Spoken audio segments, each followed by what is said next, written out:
All right, everyone, I'm going to go ahead and get started. I'm sure we'll have a few more people that'll be joining. My name is Chris Mesa, one of the board members on LDSIG, and I want to thank you for joining us this afternoon. We have a couple guests that will be presenting together.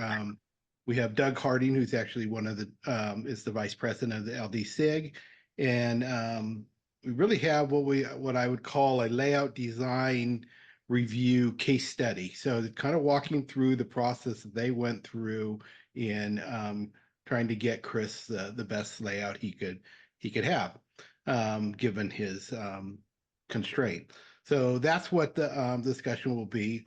We'll ask that you put your questions in chat. We'll also ask that I will mute everybody to begin with, so we don't have any background noise. You will see a short little poll. Please just fill that real quick. That helps give us some information about what to do next. But without further ado, I'm going to go ahead and turn it over to Doug. And Doug, I'm going to go ahead and spotlight you, and you can go ahead. Very good. So, I'm going to mute everybody, but so just give me 1 second.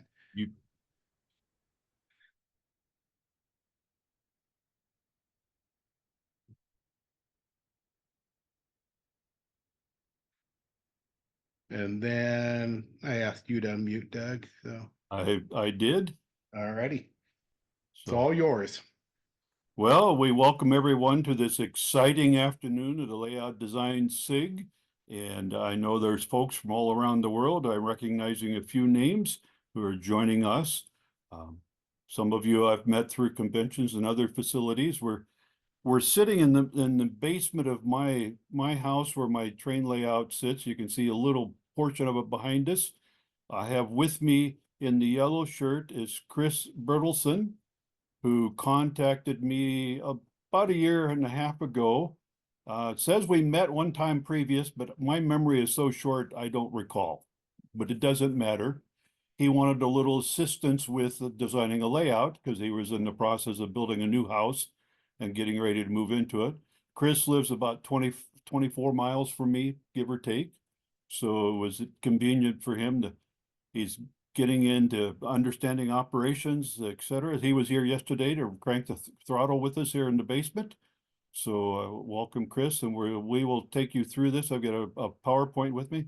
I also have over to the side another LDSIG member, Jim Leisure, and Jim has come to observe and learn as well. Jim also came to operate yesterday. So let me share the screen. And this is we call it the LDSIG Virtual Clinic, one of the services we try to offer as the LDSIG. I've titled it a design consultation. As I said, Chris contacted me. In case you're wondering, I'm Vice President LDSIG. I don't know why they suddenly just hung the title on me, gave me a shirt that says Vice President on it. So I'm in charge of all the vice. I also am an MMR. So it doesn't mean a thing except for they think I'm an expert in a few things. Also, I'm a retired pastor, so I'm used to talking without people interrupting me, just in case you wondered. So let's move on here. We can get the slides to work. There we go. You're not going to pass the hat, are you? I could, but I don't think it'd collect anything. Yeah. When Chris contacted me, he wanted to get together. He had done a drawing based on some design and concepts. He had some givens and druthers. The space for his layout was, of course, a given. He had 15 8-inches by 16 feet with a closet door in the southeast corner, 5 inches from the end. And hopefully you can see my pointer, and this is where the closet door location is. And so this was the room, and he had come up with this idea. He was looking at mainline curves of minimum radius of 24 inches. He wanted to handle 50 and 60-foot box cars from the 1970s in HO standard gauge. He wanted the capability for continuous running and DCC operation. And so then he was, following in the footsteps of John Armstrong with the Givens and the Druthers. His minimum 24-inch aisle space, and you can see he's kind of got that drawn in here. You see the benchwork outline in the darker blue. No need to reach more than 32 inches into the layout. 28-inch curves on mainline he would like to have a feasible. Easements for realism. Then what's interesting about his concept was modeling industries from his hometowns, interchanging with another railroad, and then the longest main line possible within the space he had, but running trains of about 8 to 10 cars. He wanted some staging, he wanted some yard switching. So let me walk you through what he's done, for industries. He wanted an elevator that would ship grain to an ethanol plant. And of course, the 70s ethanol wasn't quite as big as it is now, but he wanted a fertilizer plant that would receive anhydrous ammonia and other fertilizers and chemicals.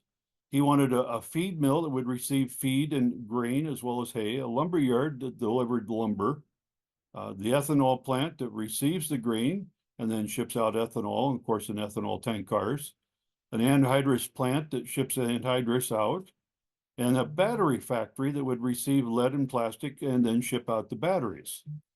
Now, all these industries are related to some family connections that he has in the towns that he wanted to model. The elevator, let's see, the elevator and the feed mill those were things your father was involved with. Is that correct, Chris? Father and grandfather. Okay, and those were in the town of Missouri Valley, Iowa, which is over on the western border of the state, just north of Omaha. Chicago Northwestern was the main line through there. So, the Chicago Northwestern, of course, was a strong influence for him. The battery factory, you can see it's marked here at the moment, was in Corydon, Iowa, which is where your wife is from. Is that correct? Yep, And her father was an employee there at the battery factory? he owned the factory. Oh, he owned the factory. Well, this is getting better yet. So, and so he starts sketching in that an area representing Missouri Valley with the grain elevator, the lumber yard, the feed mill, and of course here's a fertilizer plant and some anhydrous tanks.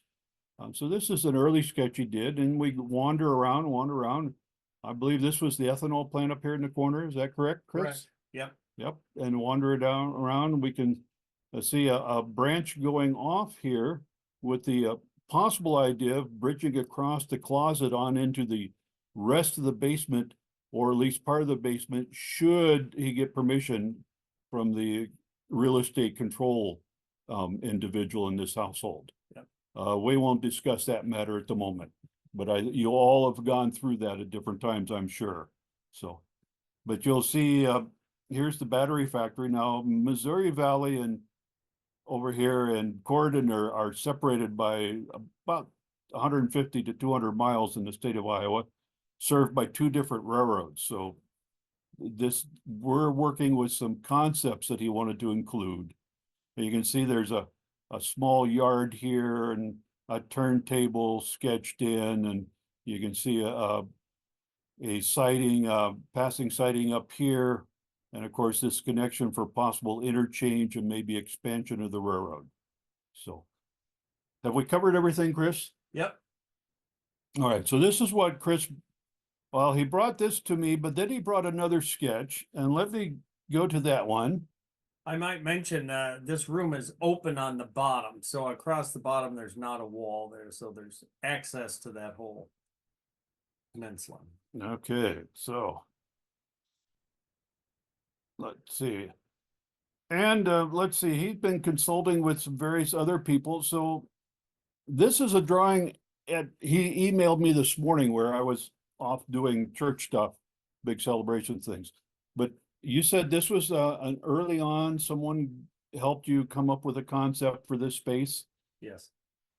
And I can see we've got what looks like a large donut hole in the middle here with bench work going all the way around. Is that a correct interpretation? Yes, and this had a duck under to get in there, and as I get older, the idea of a duck under seems less amenable. Well, I think everyone in the layout design SIG would encourage you to avoid duck unders. Lift outs and tilt bridges and things are acceptable, but crawling underneath, especially when you got to squat down and get on a mechanic's creeper or something, that's just a little bit too much. And so Missouri Valley got a yard injunction here. Cordon, Iowa with I forgot to mention the quarry.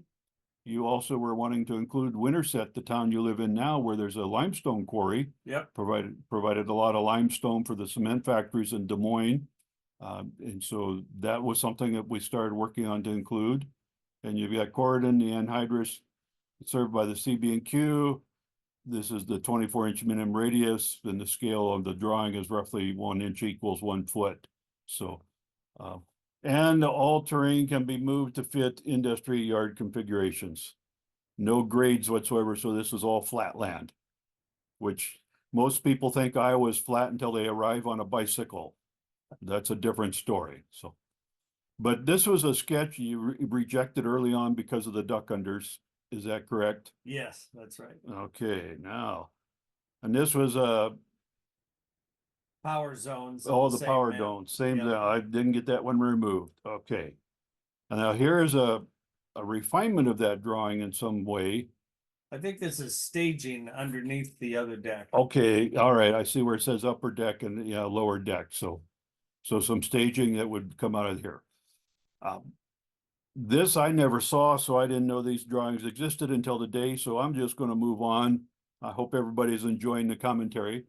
So this is, again, we're back to the original slide of what Chris brought to me. And I want to share with you the next slide. He happened to journey out to California to an event in Sacramento, California, where he ran into one Seth Newman and Jim Providenza at I believe it was a regional layout design SIG gathering, which you were attending. And so you took your sketch and shared it with that group and asked if there was, would you consider using this as a small layout or, offer any thoughts for improvement? And you can see there were a lot of scribbles on his original drawing. So, in fact, this peninsula here they suggested removing that and bringing the main line around here. Oops, sorry about that. I jumped ahead. Making this into a G shape, that is taking this blob here and moving it. Oh, I got to quit doing this, touching my mouse. Moving it out into the middle room here to get a longer main line run, and also allowed, and widening this out so there's a little bit more room here for the industries that he wanted to include. Putting in I think the quarry over in this area. So, and the turntable was, I think it was moved onto the blob at that point, and still keeping a stub end yard in this spot. So, as you can see, they also suggested a mainline curve of 30 or 36 inches.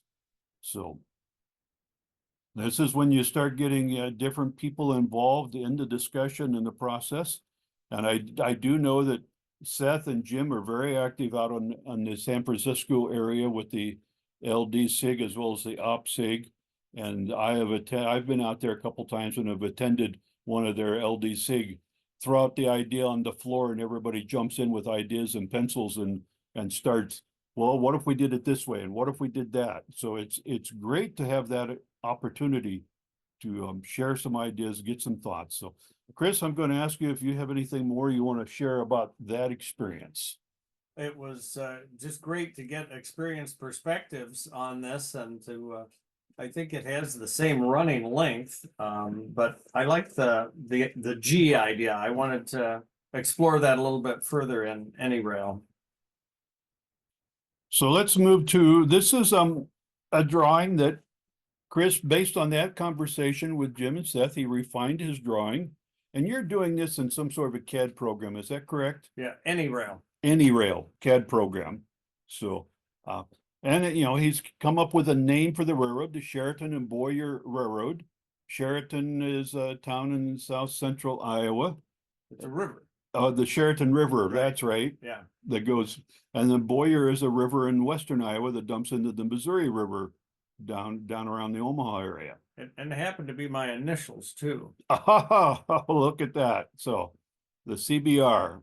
So now the concept, you know, we've mentioned Missouri Valley Corridor. I briefly said something about the limestone quarries at Winterset, which is where Chris is currently living. And then the Blair, Nebraska is across the river from Missouri.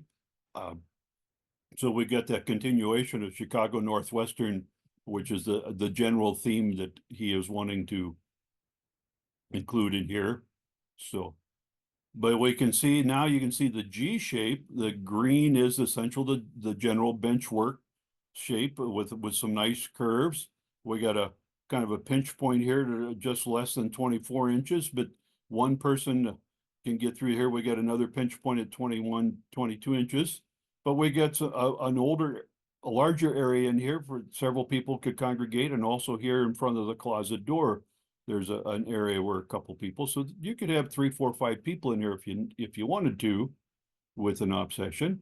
He did get, by widening this little peninsula out, he got the 28-inch curves in. And again, this G shape here, the 28-inch curves. We've got Winterset over here with the quarry. Sketched in here something about an engine shed maintenance area.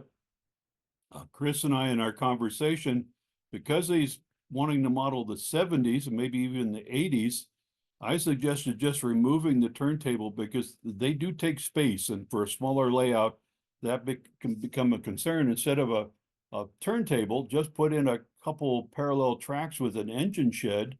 For modern diesels can go 2 directions either way without too much concern. And so you can, you know, take less space for a similar engine maintenance storage area. So he took that advice in. Let's see, we've got, 20 and 24-inch radiuses on the sidings. Still some concerns about this yard. You weren't quite happy with that design, if I recall correctly. Right, and I wanted longer. And then with tracks. it sketched in a yard up here, but you know, coming in with the yard ladders the way it was, it got down to this last tractor here would hardly hold an engine, let alone any cars. And then Blair, Nebraska, up here in the corner, this is where the ethanol plant was going. So as you know, the issues with the yard, as I suggested, removing the turntable. He's settled on Digitrax for DCC. You hold your opinions on that. I have opinions about Digitrax myself. I use a different brand, but that doesn't matter. It works. And the train lengths, again, we're talking 6 50-foot cars plus an engine and caboose. Keeping that Chicago Northwestern livery in mind, but also aware that Corridor was served by the CB&Q. So let's see if anything here I forgot in this regard, Jim or Chris. No, I think that's it. I wanted the curves, I wanted the easements, but it was pretty tough. That yard is pretty short up at the top. Okay, so I'm moving, and after Chris and I met, we came up with, let's see, did I get the right slide? Yeah. Okay, I suggested doing a trapezoid shape for the yard, putting yard ladders in like this, and then you get most of the tracks in the yard are roughly the same length. And that meant moving this track here over and putting in the curved turnout. Of course, those of us who have been following the current developments in the hobby know that Walthers has picked up the Shinohara line, revamped it, and they're bringing out a lot of new track components, including curved turnouts and larger curved turnouts, so that if you don't want to hand lay track, you could do a track plan like this. And so you can see this yard got shrunk down to just 2 tracks, this main line got moved over, a nice curve coming in, and allows the development for this yard with 4 or 5 tracks in here, each of them about 6 feet plus in length. So train length and for each of those tracks for the yard. And again, the continuous curves around here, you can see the engine shed maintenance area with several tracks coming in here, again, using a curved turnout to lead into them. The Blair, Nebraska, essentially being the ethanol plant. Here is we got a little bit of a switchback in here. So we got the Winterset Quarry, a place to load some hoppers with limestone. Down here at the bottom, we see Corridon with 2 tracks here for the battery factory, where loads coming in of plastic pellets and covered hoppers, and then lead oxide and lead coming in, and then the components and other components for batteries, and then shipping out finished batteries. Now, the name of the battery company was Voltmaster. Voltmaster Battery, and they made a variety of different sizes of batteries, if I recall correctly. Yeah. And I know my grandparents banked in Corridon, so I know the community, and I know that the battery factory has been a significant part of that community for some time. So They celebrated 100 years of making batteries there just last fall. really, wow. Yeah, there's a larger factory now. They've tripled in size. So important reason to include that on the layout, also keeping peace in the family. Yeah. Yeah, so moving over here, we got Acme Cement Plant using the Winterset limestone. There are 2 cement factories in Des Moines that started shipping limestone from Winterset up there on the Rock Island into Des Moines. And I'm acquainted with those factories because they were also served by the Minneapolis and St. Louis, the railroad that I model. And so so he's moving limestone from here all the way around the layout somewhere over in here, so he can get to the cement factories, that's a nice move. Then we've got keep losing my mouse. I hope you're all following me. We got a nice sighting here. We come down into, this is Missouri Valley, again over the western border of Iowa. And you will see we've got the fertilizer plant where we got some anhydrous tanks set up for and hoppers of bulk fertilizer. Here's the ag chemical and fertilizer building here. We come around the curve. He's got the feed mill and the lumber yard that your father and grandfather worked at. Yep. And so they would be receiving, he's got boxcars of goods, but the feed mill would be covered hoppers, possibly. You would have the lumber yard getting bulkhead flats, guns, boxcars that could all be going in there with supplies. And then over here, we have a grain elevator that is going to be local farmers bringing in their corn, and this grain elevator will be shipping corn out to that ethanol plant clear across the room up in Blair, Nebraska, as well as the soybeans that also would come in on the interchange. Now, notice the closet door is still over here. It's not been conflicted in whatever way, but we do have a nice long track here that's intended for interchange with the Union Pacific and points west. Future use could be, this could be then a line leading across the closet with a lift out of some sort into the expansion of, if he gets permission from the real estate control agent to move into another part of the basement. There's another 60 feet down there, Doug. 60 feet? I could go all the way to California. That's about what I got here. We could design a much bigger layout. We could go operate. Yes. So, well, anyway, now that, this is design number 4, refined G track, after some feedback from me and as well as from Seth and Jim, reshaped the yard into the trapezoid, refined this engine service area. He settled on using code 83 microengineering track, which is a very fine track. I like microengineering. As I mentioned, the Digitrax DCC.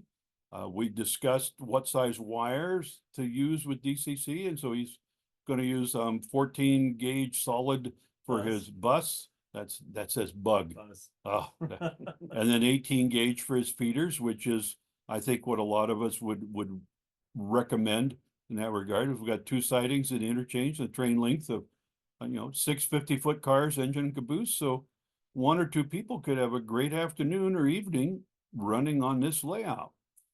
So, but we're not done yet. Let's move on here to the next screen. After Chris and I got together this was over the holiday season last winter, he had a chance to consult with Thomas Klimovsky, who completely rearranged his layout and put in a lift bridge. Here you can see where the closet door, some sort of lift bridge going across there for the continuous running. Now, I've not had a lot of discussion with Chris related to this design. Do you want to share anything, Chris?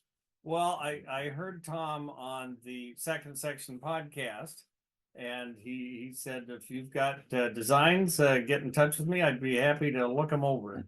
So I got in touch with him, and he was generous with his time and visited with me for an hour one day, and even drew this this layout, which looks an awful lot like his layout in his book on doing the right size layouts.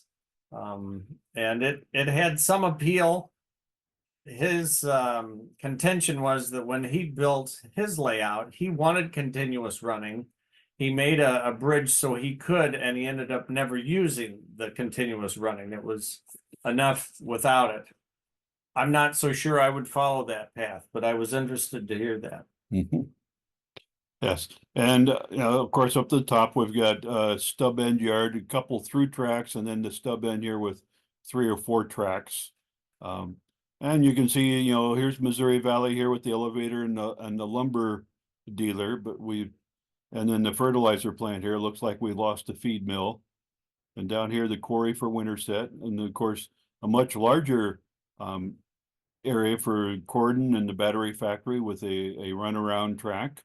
So, and then Blair, Nebraska looks like it really got expanded with we've got 2 different industries here related to the ethanol industry. Is that correct? He did a lot of research on Blair and thought it looked like it was going to be the hub of this operation. So he found a couple of other industries. They're right on the Missouri River, so a lot of things come up on barges and then get loaded onto rail or vice versa. But Blair is not my hometown. Missouri Valley was, so I wasn't so enamored with Blair, though the layout was very interesting. Okay. Well, and then Thomas also came up with another variation where he eliminated the lift out across the closet door and entry into the room and brought it over here into the middle between Blair and Cordon. But again, otherwise, he pretty much kept this design the same. With the code 83 radius of 28 inches and minimum turnouts being number 6. So these, I saw these via email and I thought they were interesting, but again, in conversations with Chris, he has come back to that he really likes the design and flow of this, that has had the input from not just from me, but from others involved with the layout design SIG, as well as some other folks. And I think it looks like this will be a interesting and fun layout to operate on. He's got the 28 inch mainline curves. You see back here in the back, I don't know if you can see the purple color here on these tracks going around in the back, but he says they're an inch higher for kind of a visual separation from the yard here, which is, I think that'll work. And because you've got enough length here and over here that you can climb the grade up, and having that separated will be good. He's decided he's going to mount this on L brackets off the walls. He's going to use 2-inch foam on 1/2-inch plywood for basic construction. He's planning to use Baltic birch plywood instead of the standard 1x stock to avoid the issues and problems of warping and twisting and etc. when we go and buy lumber at our favorite big box store. And then another concept that he wants to incorporate, I think you saw this somewhere in the layout. Yes. Of along the front fascia of having some sort of a tray accessible that all the wiring and connections would be here along the front. So you don't have to crawl underneath or be on your back looking up and dropping hot solder on your face as you're making those connections. And I know in all the layout tours I've been on, I've seen that where someone's had a hinged access door that would maybe drop down off the fascia. where all the wiring was run right in the front. I've seen other people will use plastic gutter like you'd put on your house, and they will use that as a trough around on the inside of the fascia to keep all that wiring contained in one location. And so they have a place. So if you drop a wire nut, it's not dropping all the way to the floor. It just drops into that piece of gutter. So that's a great idea, and it's certainly something that I would think about in the future if I was building another layout. So, and then I've just got one last image. After all this, Chris went home and he started mocking up, you see boxes stacked up on garbage cans and sawhorses and cut out cardboard. There you can see the garage or the closet door. And so he's starting to play with what will it really fit, and what will it look like? You can see he's been using his CAD program to print out the track plans, and the Sheraton and Boyer Railroad is maybe taking shape in the very near future. So I'm going to stop sharing at this point, and we will go to the question session.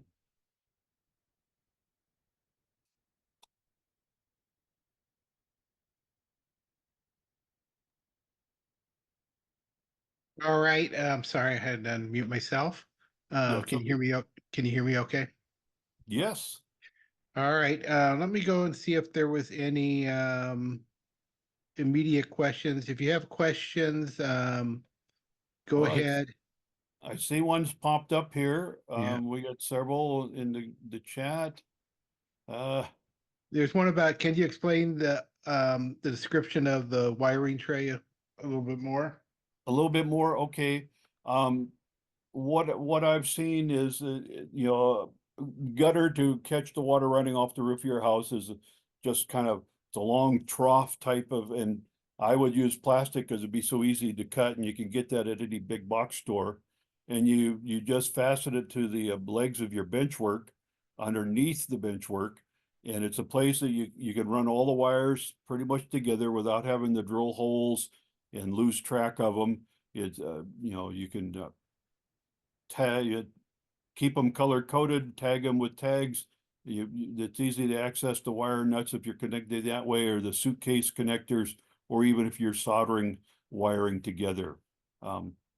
I've not done it myself. I've just have seen it on other layouts, but it's something that it may be worth thinking about. Certainly the access doors, you can see in the photo behind me here, you can see my bench work is just a standard 1x4 bench work with legs coming down. And I have wires hanging underneath that I try to tack up there out of the way. But I've seen this work well on some especially large layouts. When you're running your bus wire for your DCC system, your throttle cables, your signal cabling and stuff, you get a lot of wiring underneath the layout. And having it all towards the front where you can get to it without being on your back is very convenient for a lot of people. So hopefully that answers the question a little bit.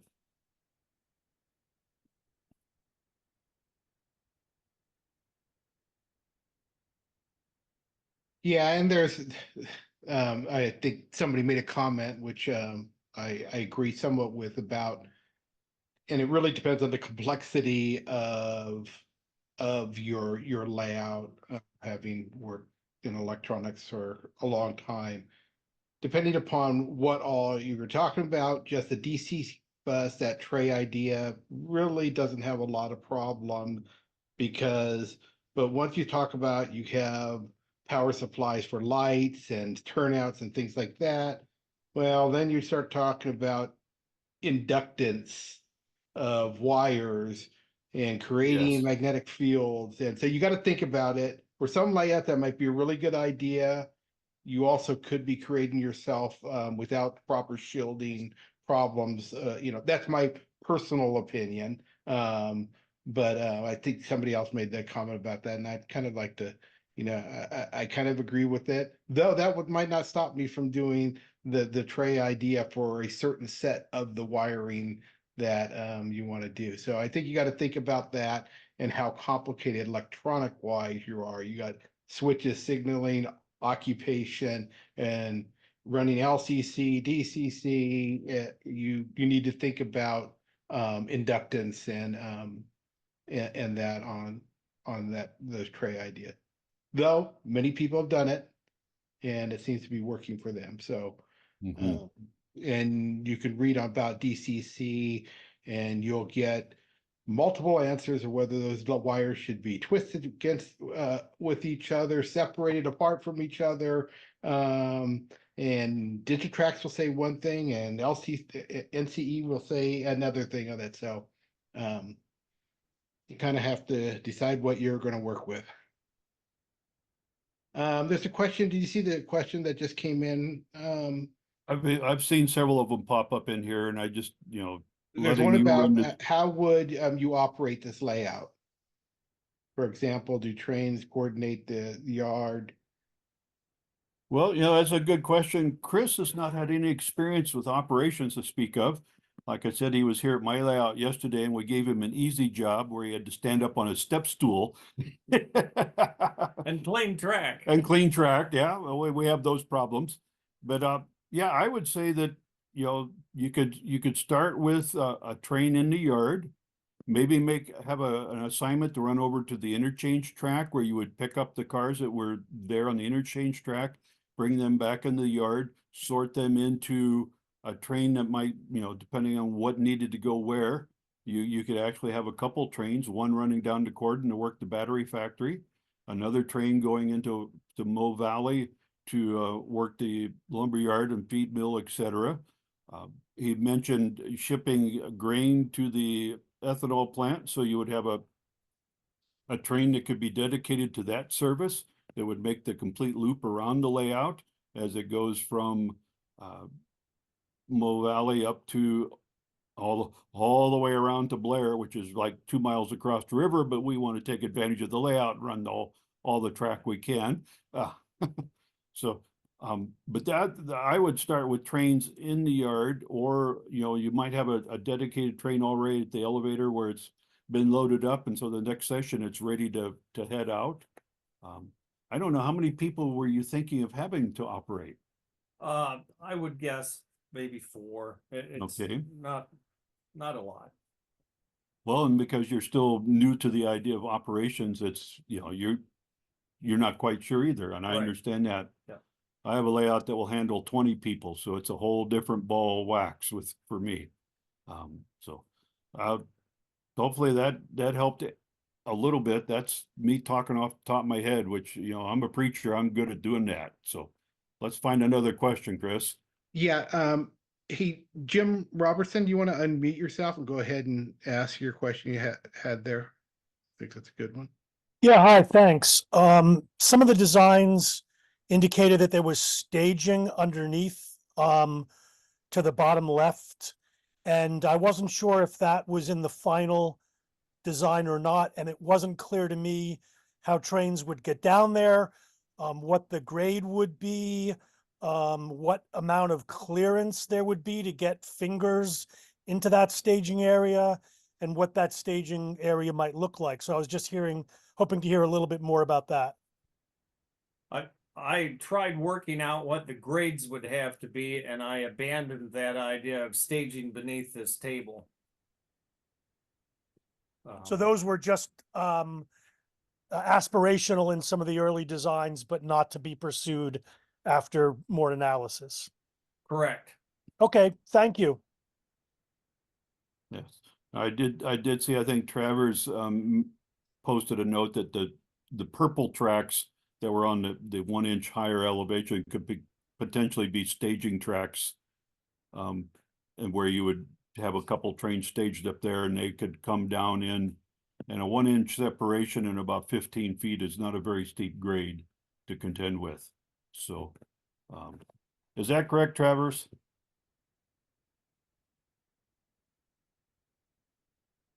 I see You need he's to trying to unmute himself. yourself, Travers. There, he's got it. Yeah, that's pretty much what I'm thinking. And by expanding the purple track to maybe 3 tracks, you'd be able to have an eastbound train and a westbound train come in and then work your yard and go back, or have a through train come back there. And that staging area gives you the connection to the rest of the world. Good suggestion. Thank you. Yes. My secretary here is taking notes. So. So one of the, I saw Victor early on had a question about metal bench work. And I don't, we haven't discussed actual construction too much. I saw your note there about the birch plywood, but we did not discuss what materials you were planning to use in this construction. Have you given much thought to that yet? I'm a woodworker for years and years, so that's my material I know best, but I'm open to anything that works. Mm-hmm. So I know there's been some wonderful layouts built using metal studs, and others that they've got access to a welder or pipe or square tubing. Some clubs that have built some very substantial benchwork that you can stand on. If you're filling a very large space, that's certainly one way to go. But again, it's the expertise. I'm like Chris. My background is working with wood, and so I think nothing of grabbing a saw and cutting boards. So that's. But maybe I could justify buying a welder. I'm going to leave that between you and your wife. I'm retired now. I don't get into this, marriage counseling, whatever. So, so let's see. so one I'd like to go ahead and answer. Angel had a question there about how do I go about getting their layout submitted for evaluation consultation, and I'd just like to say, there's multiple ways. Obviously, convention, regional division, or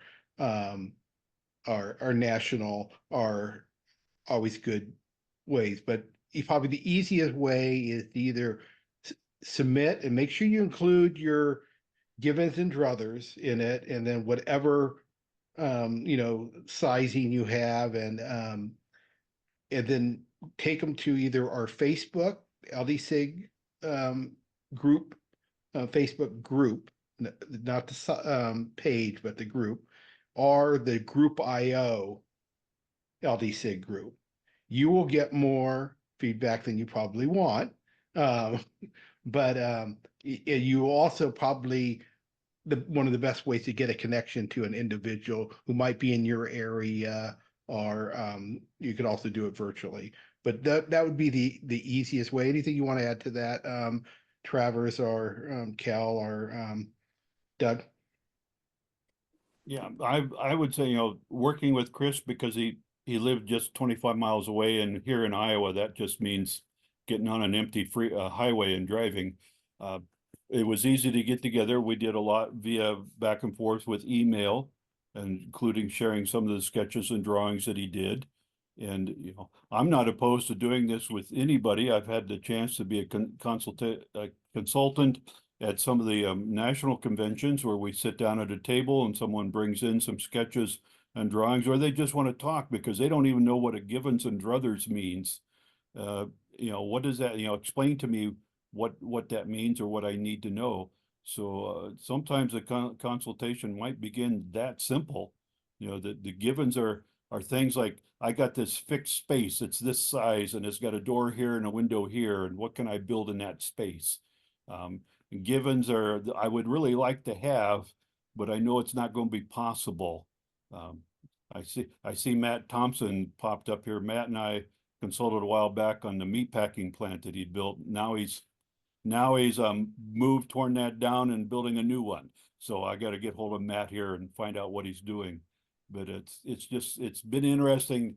You go to conventions, you tour layouts, people are continually taking photographs, making notes. If they see something and, oh, I want to incorporate that in my layout, or I like what they've done, like the piece of gutter trough to collect all the wires in one place was just, yeah, that works well. So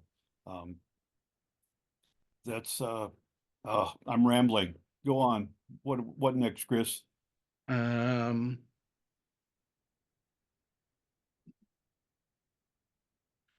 It's a question about what factor made you decide on the G rather than the Komoski example. Kolinsky, yeah. Yeah, and the lift out. I just think I will like the continuous running.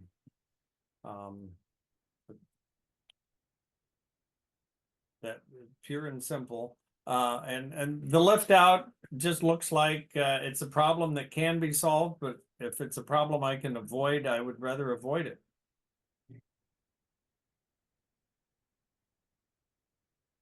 And that's, you know, that one of the important things about when you're doing a consultation or, you know, looking at getting feedback is there is no here's the best layout. It's here's the best layout for you. And two different examples, one might work for somebody but the other person, it's just not what they want. And it's really hard to get to the bottom of the givens and druthers sometimes about what's important to somebody. So Sure. you got to make sure your consultant is being true to what you want. And then that's your job of being, you know, a client of somebody. Mhm. And I along, you know, I want to add, I know Travers is jumping in here too, that it looked to me like the G shape would give you a much longer run versus what Kleminski came up with, because you're essentially running around the space twice with that G-shaped loop, whereas Kleminski's is a once around the room and crossing over the aisle with the lift out. But with the G shape where the loop returns and goes back on itself, sure, you're going through the same scene or similar scenes twice with your train, but you've got a much longer run, and in smaller spaces, that's one of the compromises we sometimes have to make. So, Well, and Can he I, mentioned that as a trade-off. That folded dog bone, which is basically what the G is, those curves take a heck of a lot of space unless you make them really tight. yeah. So he was preferring the stub end, and I think there's kind of a trend towards shelf layouts more recently, but Mm-hmm. I'll try this. Maybe I'll say he was right. Maybe I'll be happy with it. Yeah. well, So, you know, can I throw something in there, Doug? You know, Tom is doing some pretty good things in terms of getting a lot of industries in there. But yeah. one thing I've found with layouts that are really rectilinear like that, and this is especially true, I think, in a small space, is those corners end up with a lot of space that's not all that useful. I would certainly curve it more and perhaps pinch it in a little bit more at the base and then flare out to the blob at the end. That has minimal impact on the aisle. It's a very short choke point, but gives you more working space down in the corners, and you can put that space where you've curved. You know, just imagine, you know, curves intersecting the tangents of the squares he's got. You know, I mean, that's great if you're doing doors, but frankly, I did doors myself and found they didn't work all that well. Different discussion. But in fact, you end up losing some space that can be used for extending spurs and for scenic effects. So I think I'd stay more with the curves and less with the squares. Mm-hmm. And I will comment when, you know, my move 3 years ago, I did some rearranging with my layout, and that's one of the things I did was I incorporated a big blob and it got away from the rectangular shapes I had been doing. And Seth and Travers have been here and operated, and they can probably attest to that. But it gave me more railroad in the given square footage that I had. So Yeah, now, and I think it helps the people flow also. yes. You know, stuff on your belt, stuff in your pocket tends to snag on the sharp corners. So Travers, you were wanting to jump in. yeah, it sounds like there's some people that don't really know what they want in order to develop the list of givens and druthers. And the suggestion there is visit as many layouts as you possibly can and even volunteer to join a work group in your area. And if you go once a week or once a month or what have you, you'll develop a cadre of people that you'd be able to bounce ideas off of, as well as recruit for help when it comes time to build your railroad. But the idea of submitting your ideas to the groups IO or the LDSIG Facebook group, you can certainly get a lot of opinions, and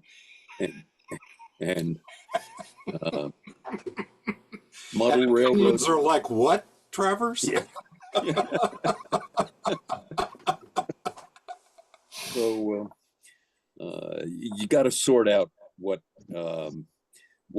it is you really want. But the only way to do that is to get involved, and really the operating groups are very helpful for this. The OPSIG people, and going to operate on layouts is even better than just visiting layouts. Yes, and I would certainly affirm that as well. Attending, I started years ago attending the NMRA national conventions, and then started learning about things that were in my area or areas that I lived or traveled in.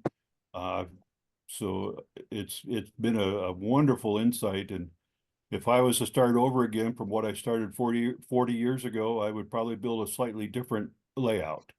So, but there was a question about, how do you contact and make the arrangements for a consultation like this? There are LDSIG members all across the country.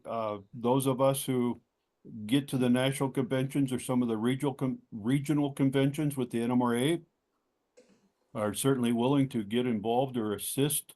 There's no cost involved with this directly, except for me, it might be traveling to someone's house, the expense of the gas in the car type thing, or the time on the computer and the internet. This is a hobby. I'm an MMR. I'm obligated with that designation and helping others in the hobby, and I'm more than happy to do that. And people, are free to contact me, email me, and we can get started, or I can direct you to someone else who's, I know a few names on here where we can get started that way. Chris gave you some great suggestions about the Yahoo, or not Yahoo groups anymore, it's Groups.io, the website, the email list, etc. And he's been posting that in the chat as well. So I know Seth, particularly on the West Coast, they've been trying to hold layout design gatherings where people can, come and maybe sit down with a group or sit down with a one-on-one consultation at a gathering at some hotel or convention center. So I don't know. Yes, So Chris. also one thing I'd like to add to that is that I've been toying around with possibly setting up. So I'd really like to know the interest. So you could either, if you're interested, you could either just drop a note in chat, or if you haven't done the survey yet, put it there. But back in this, when we had the Santa Clara convention, which was a virtual convention, we set up a way to sign up for virtual consultations. So we had a methodology for signing up. We assigned you to somebody, and that was all done virtually. Is that something that interests you? Thinking about maybe doing that outside of the convention timeframe. But I'd like to know how much interest there is on that.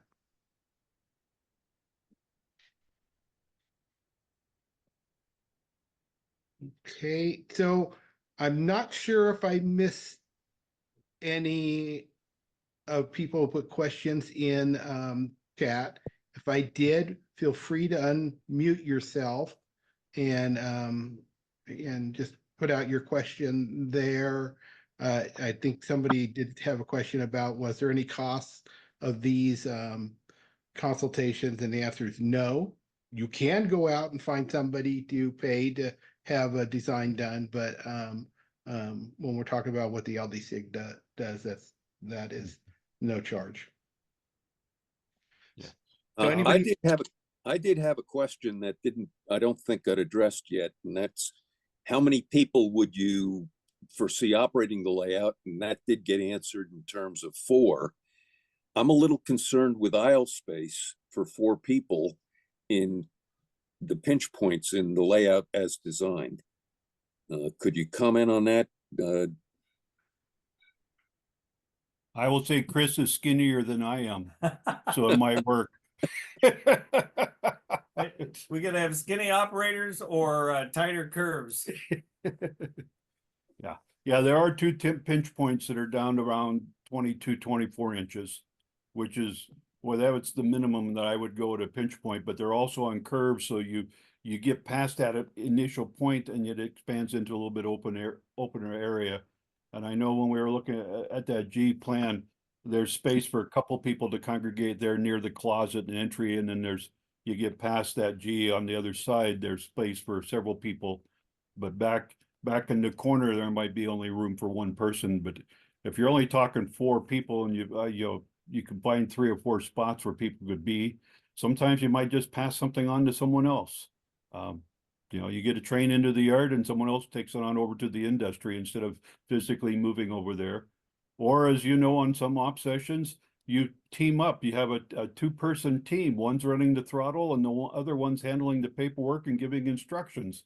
And there's been times when I was the engineer and the person giving me instructions was standing clear over at the other side of the layout because there wasn't physically room for 2 of us to be in that space. So I was physically running the train and control, and the other person was over there actually coupling and uncoupling cars and dropping them. And sometimes we were doing with hand signals, and so I had to learn hand signals. Turned out to be a lot of fun. I really enjoyed doing that.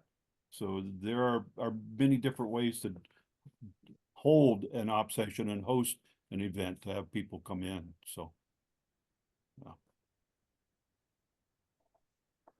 And I see several people are coming. I'd like to have, a virtual consultation, et cetera. And again, that's something that the LDSIG is about. We have, what is it, right around 1,000 members? Yeah. And some are very experienced as far as consulting with and looking at a design or plan or a list of givens and druthers to assist folks. And other members are, boy, they're like a lot of you are brand new at this and don't even know where to begin. And I'll say, this is a pencil. Get a piece of paper, a napkin, a marker. One of the important things is what space do you have? Make sure you have a tape measure, measure that space exact, because so many people have done a sketch and then they found out that a number 6 turnout takes a lot more space than they anticipated, and their sketch won't fit into the given space. So I studied architecture and took drafting classes, and so for me that's not an issue, but for other people, trying to sketch something out is very difficult. So yeah, don't be afraid to ask if you've got other modelers in the area. You got a hobby shop that you go to. Mention it, maybe even put a note up on the bulletin board if they got one at the hobby shop, or again, email the OPSIG list. I see, there's most of the board members are here at the moment, but there are many others. I even see Doug Gurin is on here, and Doug is a long time, he's the one that got this started way back when I was just a pup. And he might ramble on a bit, but he's one that you can talk to. Imagine that, a model railroader rambling on. But Doug, actually, one interesting thing you did raise that we may want to feature in a future one of these events is managing the choke points. Because the people flow is just as important in ops as the flow of the train. So, and that's a rock, I've seen some otherwise very nice railroads. I wouldn't say founder on, but certainly a little rough sailing through there. Well, and that brings up an interesting point too. A question that we hadn't asked was this layout intended to be an operating layout or just something for someone to display their modeling skills and interest in trains? If it's just for an individual or just to share with a family member, that's one approach to designing a layout. But if you want to operate and you plan to have a group of people come in, limited by the space you have, then you need to think more about aisle space, pinch points.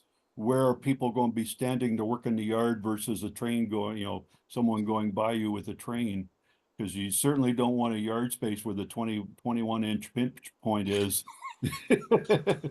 And I'm thinking of one layout I went to recently where there had 3 levels. The lowest level you had to be on your hands and knees. It was a staging yard, but it was hand thrown turnouts down there. And there was a yard right above that. And so there were 2 or 3 people working the yard, and you had to be down there trying to get your train out of staging on your hands and knees. It did not work well. Well, I think Chris did have a pretty good concept of what he wanted. And I think that's what helped. And as I see it, the concept was bring back memories of places that are important to me, that are connected to the railroad. And that's what I want to incorporate and include in the layout. From there, the question goes to one that was asked earlier in terms of how do you want to operate this railroad, or how would you operate this railroad? And thinking about more than just running the train around the loop. Yes. And I will admit I didn't give much thought to the operations end. It was just construction. What would fit in this space that matched the Givens and the Druthers? So I see Froland just popped up. Use the mock-up with the cardboard and have 4 people join you in the room and see how they fit. Yeah, that's a good suggestion. Yeah. So, and don't make it be the grandkids, because they're not as big as some of us adults. But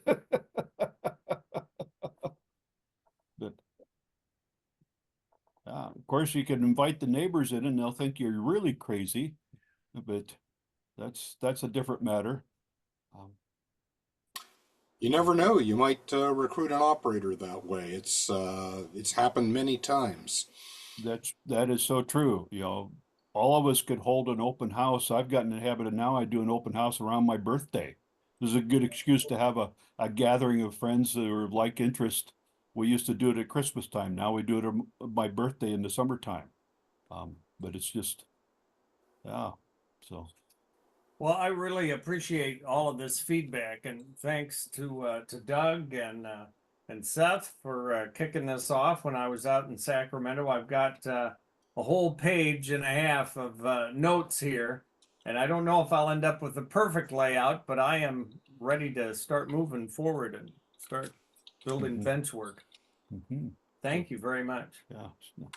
Now, Chris Mesa, I've seen several times people have asked a question about is this, we know this is being recorded, or I'm assuming the chat's recorded as well, and this will be made available on the website so people can come. Yeah, it'll take me a couple days to edit the video. I gotta go install the software on my PC still, but yeah, that'll be there also, and I'll put your slides there, the slides there too, if you don't mind. Okay, yes, and I will send you the latest update with those other sketches that you did not get from me earlier. So there was also a question that came in from Ken and Oxnard. Do you see that one? No, I've been trying to scroll through that, but I haven't caught everything. Ken, do you want to unmute and ask yourself? Oh, okay. I'm because of limited space, I'm considering building a garage. So I don't want to hear about all the complaints about thinking about the garage.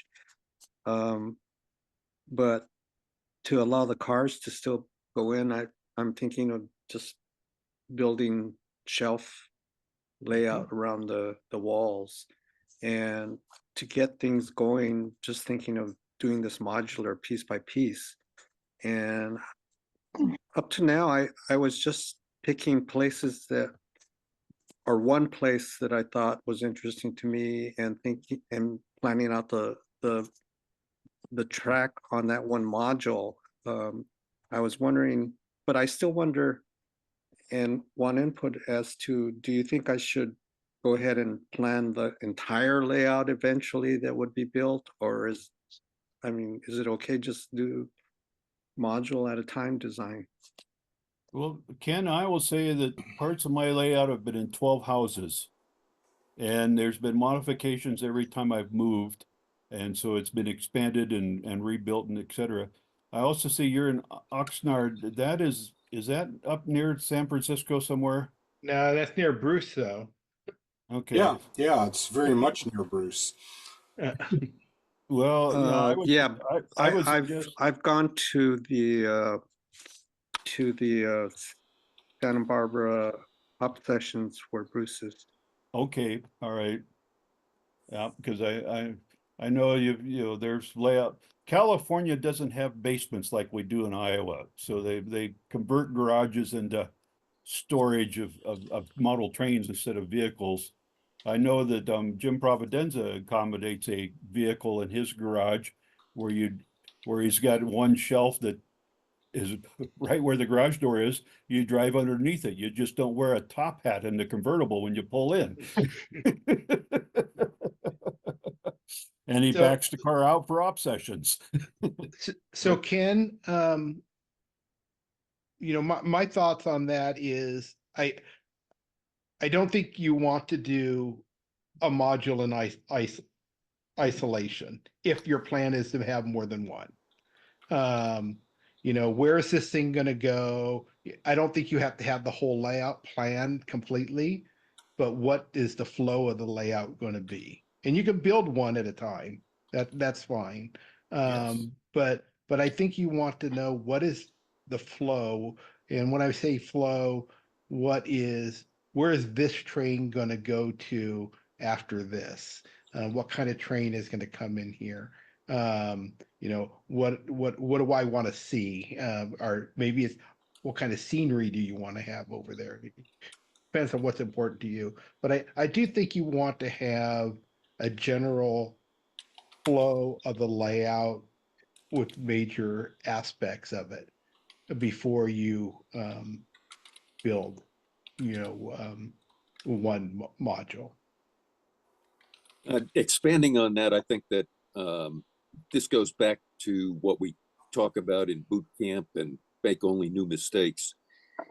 It's important to have a concept for the overall railroad before you get into the details of what track is going to go where and what industry is it going to serve.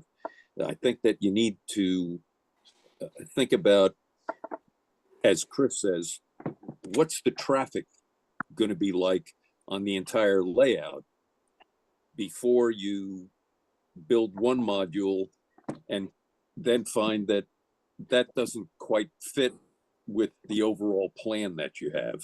So that would be my comment. I think though that using modules gives you the flexibility to build stuff in a hurry. You can come back and flesh them in further, and if you don't like the result, it's just one module or one section. And because it's in your garage, I mean, they don't have to strictly be modules in the I'm compatible with this or that modular standard set sense. It can be, any more or less standard section that works for you. And in fact, they don't even have to be all that standard. So, the bridging the T-Bird module, to use Providenza's example, could be very different in format from the let's build several in a ring around the wall to, replicate our main line in some key industries. So I think it's probably a good it would facilitate you walking away from some early mistakes. It allows you to build quick, not being afraid that you're locked into a bad solution later. And, I think the most important thing is to get out there and build something right away. And this is a fairly clean way to do that while being able to upgrade or change later. Anyway, I'm rambling. Yeah. And getting,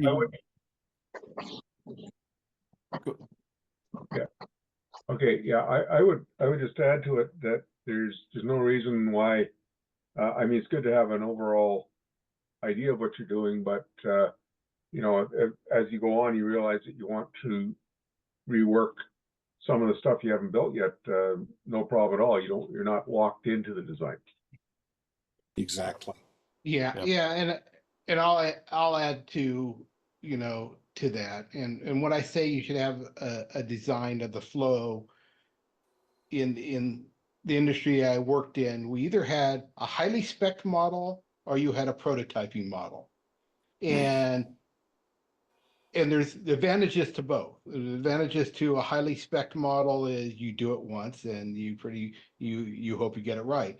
The other one, if you're okay with doing things more than once, and you'd like the design process of, hey, I'm just going to go build it, I'm going to get it up there, and knowing that you're going to go make it better the next time, then go for it. Just go build what you have in mind and see how it works. So there's those two different mindsets, and they're both valid. And we use them in industry all the time, depending upon what mode we were in. I will add, I mentioned earlier, I've been in 12 houses. I designed from the get-go into sections similar to modules. They were designed so that they fit through any doorway or up any stairway. And if I was looking at a garage where I'm looking at maybe a narrow shelf, I would give thought to some general dimensions on the bench work that would work in that space. Also, you need to consider what vehicles are going to be stored in that garage, or what other items, lawn mowers, bicycles, camping equipment, whatever may accumulate. And don't plan just to fit around a given vehicle you currently own, because 3 years from now, you may have a different vehicle in there completely that might not fit if you've upgraded to something that's bigger. I'm also recalling a number of years ago when Tony Custer tore out his old layout and built a new one. He went into the garage and measured, and he expanded his basement layout into the garage space in the sense that he went over the hood of his wife's car with a kind of a big box that he was able to incorporate into the layout on the other side of the wall. But his wife was still able to pull a car in and park it. He just couldn't change the oil or check the air filter because he couldn't open the hood. But it was something they did for that. So there are various ways around things like that. I've also seen garages where they've built an entire layout in there that was physically not attached to the walls. It could have been almost pulled out on a skid if need be to vacate the garage or the house. But the other thing with building in sections or modules, if you build, say, a grain elevator complex, or you start planning one, and then you've got it up there on the wall in the garage, and you're going, I just don't like this. It's just not working out right.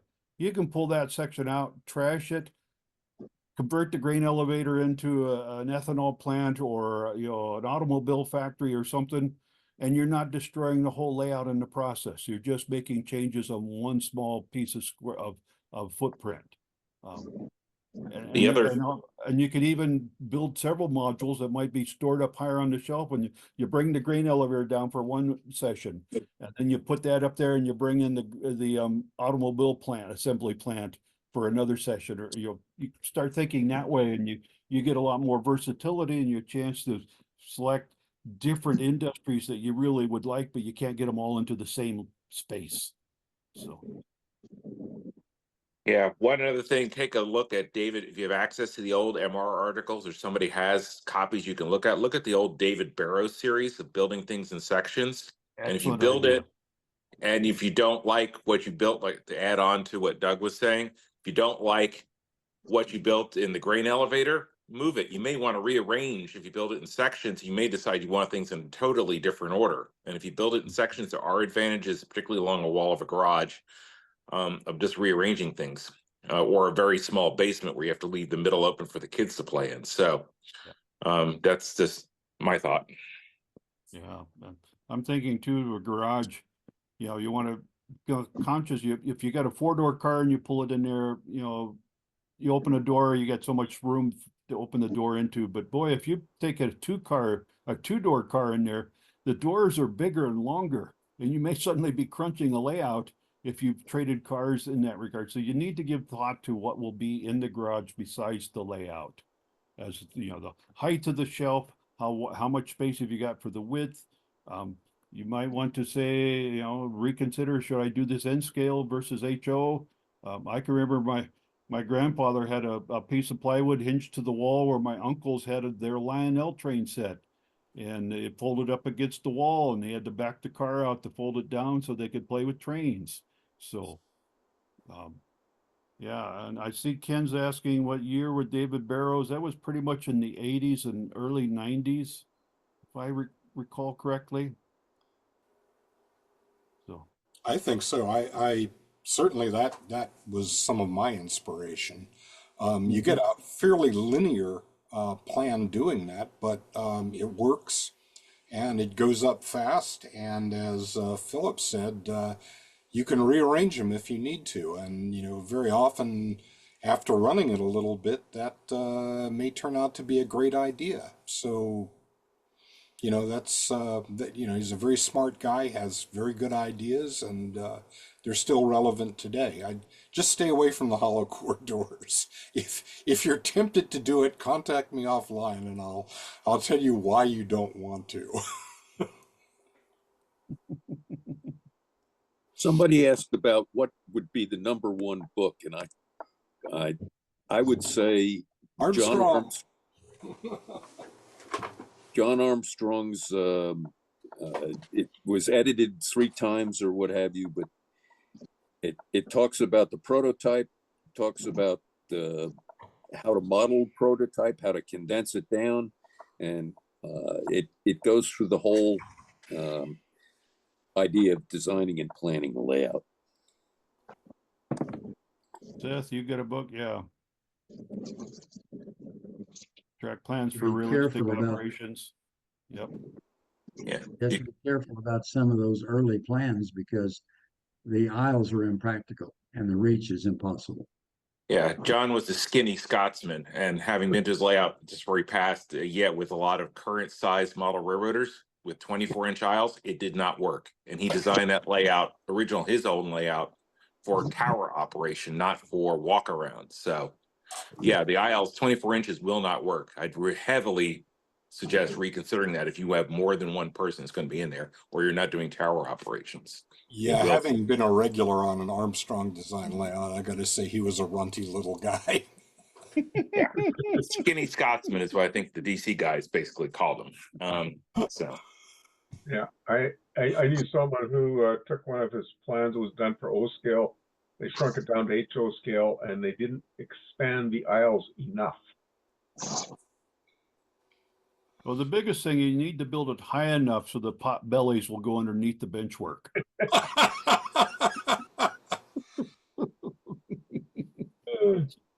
Which is a problem. I'm fairly tall. I have a bunch of shorter operators, and I've had to lower some of my yards so they can get in and reach better. And it's fortunately I have large aisles, but that is a consideration if you got limited space. The height of the layout may allow you to go with a little bit narrow space, but if you got someone who maybe is dealing with something like a walker or a wheelchair, or you want to do a sit down where you're on roller, off roller office chairs of some sort, you've got to have a much bigger space. I know one layout I operate on occasionally, one of his main yards is run by a couple guys on roller chairs, and getting past them in that aisle as they're working that lower yard and you're running a train on the upper shelf is a problem. So All right. I want to just first of all thank both Doug and Chris for their time putting this together. Really appreciate it. I think that was good. Like I said, I will have this published out here in the next few days, and we'll get a message out when that's done. But so thanks everyone. Well, thank you, Chris, for organizing this and putting it together. And Chris, unfortunately, had to leave, something about meeting his wife at the airport, so he had to scoot out. and I know others have had to leave, but yeah, those of us who are members of the LDSIG board can certainly guide you and direct you to maybe someone in your area who might be able to assist in some way. But it's been a pleasure, and I look forward to meeting some of you at some future convention where we can discuss this in person. So. All right, thanks, everyone. Mhm.